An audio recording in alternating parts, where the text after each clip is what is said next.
کہ تم ہی غالب آؤ گے، وَأَنْتُمُ الْأَعْلَوْنَ، تم ہی اعلیٰ رہو گے، ان کنتم مومنین، اگر تم اللہ تعالیٰ کی گائیڈ لائنس کو مانتے رہو گے، اللہ کی ہدایات کے اوپر چلو گے، تو دراصل تم ہی غالب رہو گے۔ وَأَمَّا الَّذِينَ فِي قُلُوبِهِم مَرَضٌ، اور اللہ پھر بتا رہے ہیں کہ رہے وہ لوگ جن کے دلوں میں تو نفاق ہے، منافقت ہے، مرض ہے۔ اب جب کوئی صورت نازل ہوتی ہے، جب کوئی آیت اللہ کی آپ ان لوگوں کے سامنے رکھتے ہیں، منافقین کے سامنے، آج بھی آپ اپنے اندر موجود مسلمانوں کو جب اس قرآن کو پریزنٹ کریں گے تو آپ کو اس وقت ان کی حالت، ان کی رویے دیکھ کر اندازہ ہو جائے گا کہ ان کا قرآن کے ساتھ کیا رویہ ہے۔ قرآن کے ساتھ رویہ یہ ہے کہ جب آپ اللہ کی آیت پیش کرتے ہیں تو وہ کہتے ہیں کہ اے تینوں ہی سمجھ آئی ہے، 1400 سال تو کسی نے سمجھ ہی نہیں آئی، یعنی وہ ایکسیپٹ نہیں کرتے، وہ ایمان اپنا بڑھاتے نہیں ہیں، وہ سیکھنے اور سمجھنے کی کوشش نہیں کرتے۔ اس قرآن کو سیکھنے اور سمجھنے کی کوشش ہمارے معاشرے میں کتنے پرسنٹ لوگ کرتے ہیں؟ کوئی اچھی ریشو نہیں ہے۔ اگر میں آپ کو کہوں کہ 99% لوگ اس کو سیکھنے اور سمجھنے کی کوشش نہیں کر رہے تو بالکل غلط نہیں ہوگا یہ۔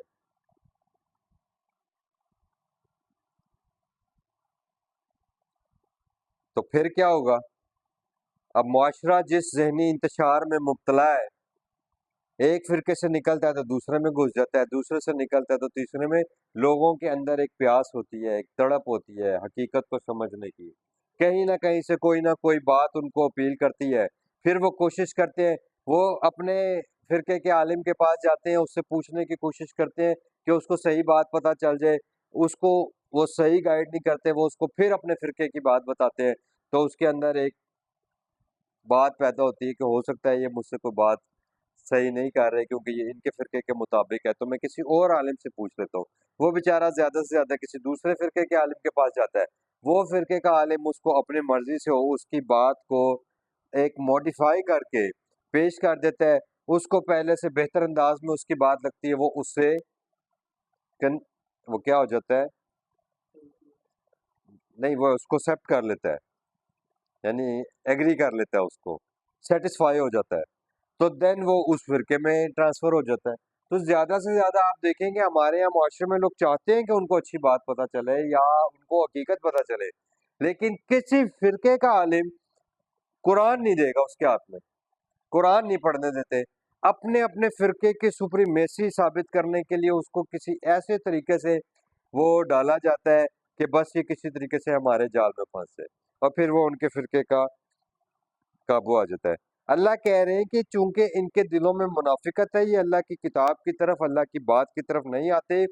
تو فزادتہم رجسن، تو ان کے اوپر وہ جو پلیدگی ہے نا، وہ جو ناپاکی ہے ذہنی، یعنی کہ ان کا ذہن اللہ کی آیات کے متعلق پاک نہیں ہے، اللہ کی آیات سے سیکھنے اور سمجھنے کی کوشش نہیں کرتے، تو یہ ایک ذہنی انتشار کا شکار ہو جاتے ہیں، الا رجسہم، اور پہلے سے بھی زیادہ ذہنی انتشار میں مبتلا ہو جاتے ہیں، وماتو،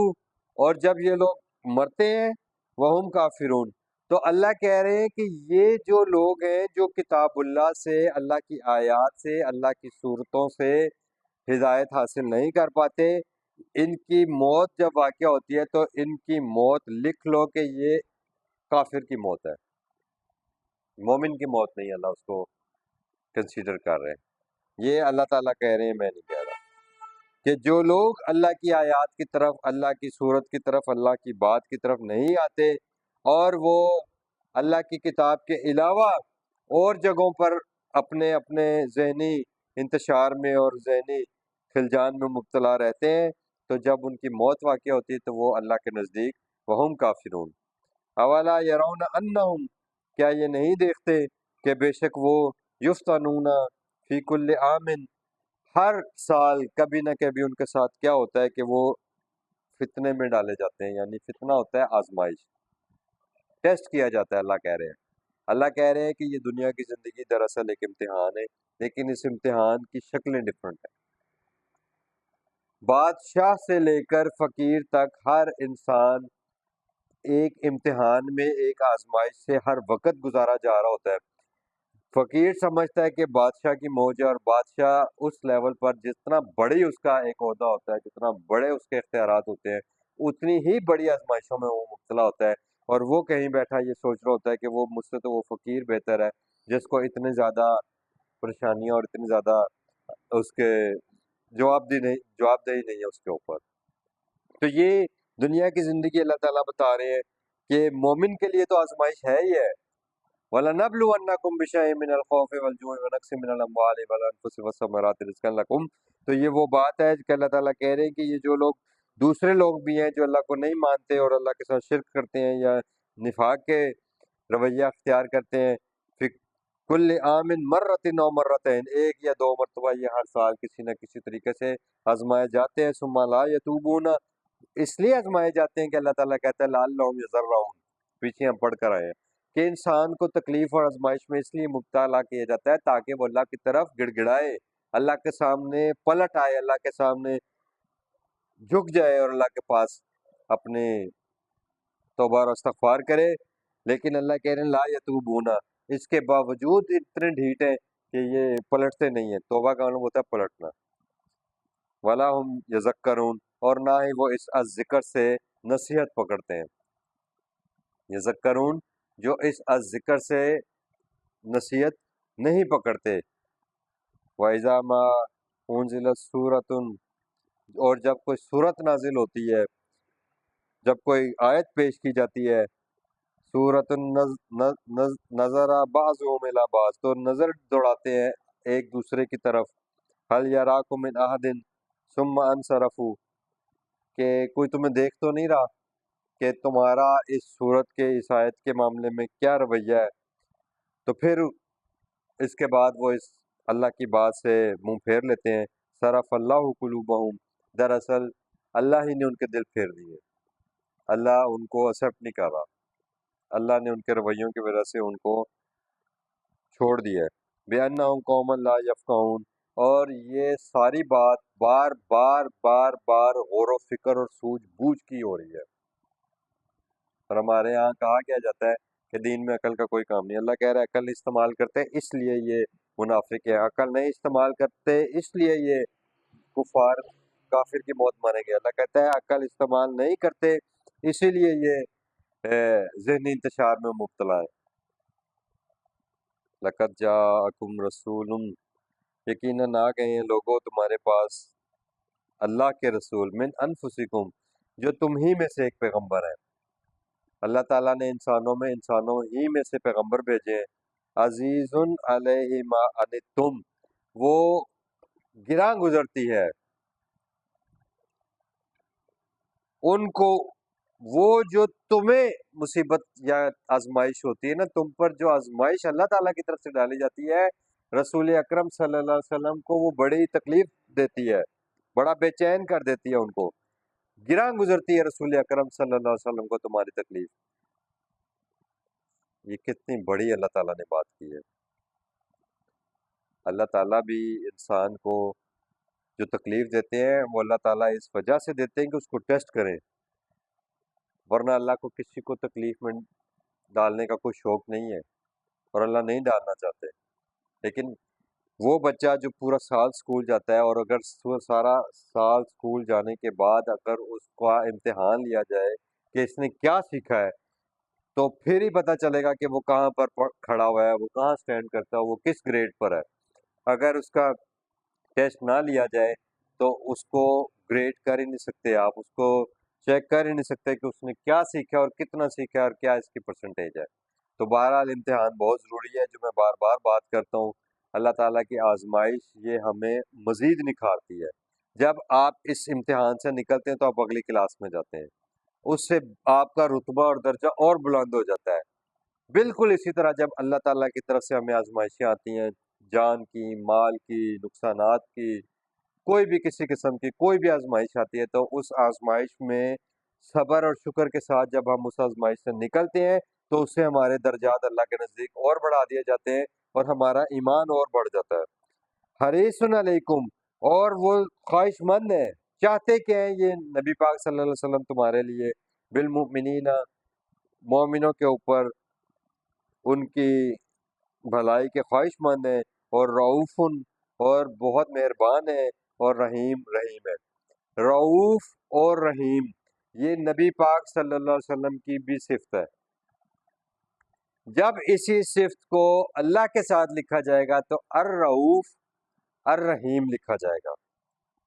اب آپ بات سمجھ رہے ہیں؟ یہاں پر ہے رعوف بھی ہے نبی پاک صلی اللہ علیہ وسلم، اور رحیم بھی ہے۔ اس کا مطلب ہے الرعوف اللہ کی صفت ہے، الرحیم اللہ کی صفت ہے، لیکن یہ اللہ کی صفات کسی درجے میں اللہ تعالیٰ نے رسول اکرم صلی اللہ علیہ وسلم اور انسانوں کو بھی دی ہے، لیکن اگر الرعوف کی بات ہوگی تو پھر اللہ کے سوا الرعوف کوئی نہیں ہے۔ جس طرح کہتے ہیں نا کہ نام، مثال دے رہا ہوں کہ نام کہتے ہیں کہ جی عبد الرؤف کہنا چاہیے، کسی بندے کا نام ہوتا ہے نا عبد الرؤف یا رؤف، تو کہا جاتا ہے کہ عبد الرؤف کو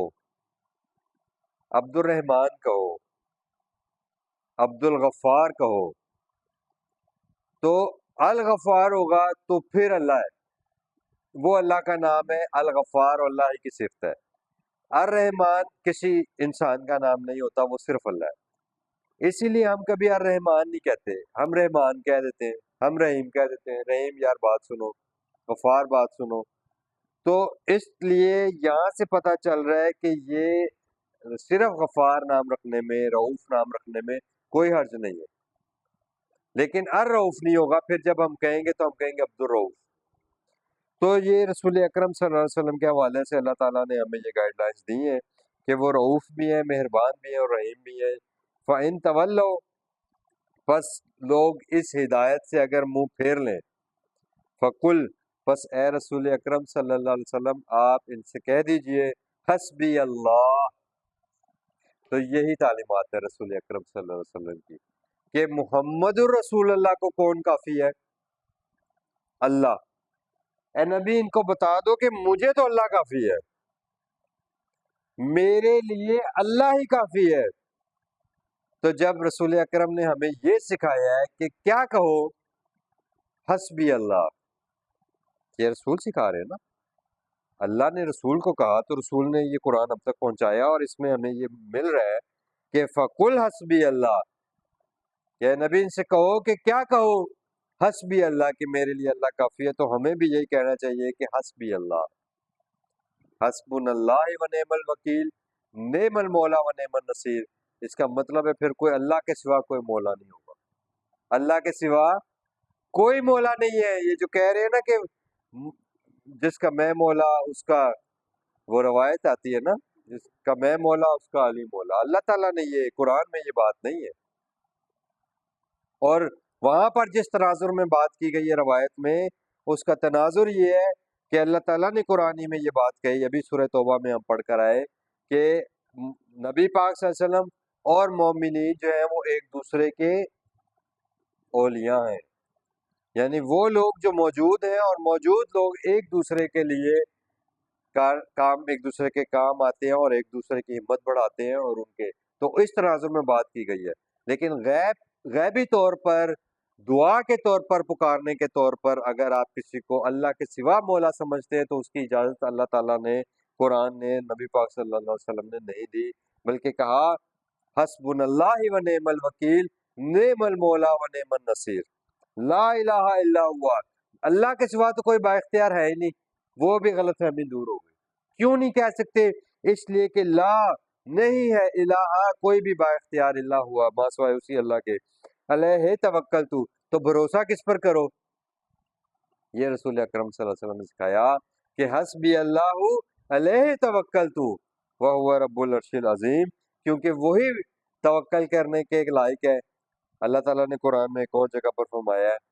وَعَلَى اللَّهِ فَلْيَتَوَكَّلِ الْمُتَوَكَّلُونَ، بس اللہ پر بھروسہ کرنے والوں کو بھروسہ رکھنا چاہیے، کیونکہ وہی با اختیار ہے، اس کے سوا کوئی با اختیار نہیں ہے۔ وہی اس ساری کائنات کا جو عرش ہے، یعنی جو اقتدار ہے، جو اختیار ہے، وہ اللہ کے پاس ہے، جو سب سے عظیم، سب سے بڑھ کر، سب سے اعلیٰ و عرفہ ہے۔ اللہ پاک ہمیں اس قرآن کو سیکھنے، سمجھنے اور اس پر عمل کرنے والا بنائے، اور یہاں سے سیکھنے کے بعد ہمیں اپنے درجہ بدرجہ جتنی اللہ تعالیٰ ہمیں توفیق دے اور جتنی اللہ پاک نے ہمیں صلاحیتیں دی ہیں اس صلاحیتوں کے حوالے سے اس کو انسانیت تک پہنچانے کی توفیق عطا فرمائے، آمین یا رب العالمین۔